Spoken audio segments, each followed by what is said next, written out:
ఎవర్రా మీరంతా? నేను సార్ కమిటీ కూడా ఆడిషన్స్ ఉంటే ఆ క్యాబిన్కి వెళ్ళండి అమ్మా. Good one already heroes sir. ఏంటి మీ నలుగురు హీరోసా? మొత్తం 11 మంది హీరోలా? ఒక్క హీరోతో సినిమా తీసి జనాల దగ్గర నుంచి ఇట్లు కొట్టడానికి ఇక్కడ కింద మీద పడుతున్నా, మీరు 11 మంది పెట్టి హీరోలు తీసింది ఎవరమ్మా? డైరెక్టర్ ఎవరు? నువ్వేనమ్మా? యదువంశీ. టైటిల్ ఏంటి? ఓ కమిటీ కుర్రోలు. మన నిహారిక కొనిదల ప్రొడ్యూసర్. తను పంపింది టీజర్ ట్రైలర్, చాలా బాగుంది. Very good, congrats and all the best.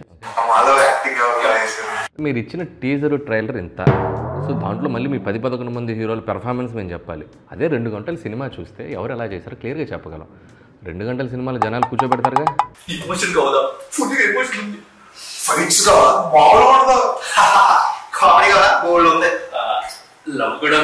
ఈ ఓవర్ యాక్షన్ అయితే లేదుగా, లేకుంటే బెటర్. ఓకే, సో ఎనీవే ఎప్పుడు మరి రిలీజ్? కమిటీ కుర్రోళ్ళు సినిమాకి మీ టీం అందరికీ, యదువంశీ అండ్ మీ టీం అందరికీ నా బెస్ట్ విషెస్. మీ అందరికీ మంచి పేరు రావాలి అండ్ సినిమా కూడా పెద్ద సక్సెస్ కావాలి. నిహారిక కొనిదలకు కూడా మంచి హిట్ రావాలి. ఆడియన్స్ కూడా ప్లీజ్ వాచ్ కమిటీ కుర్రోళ్ళు.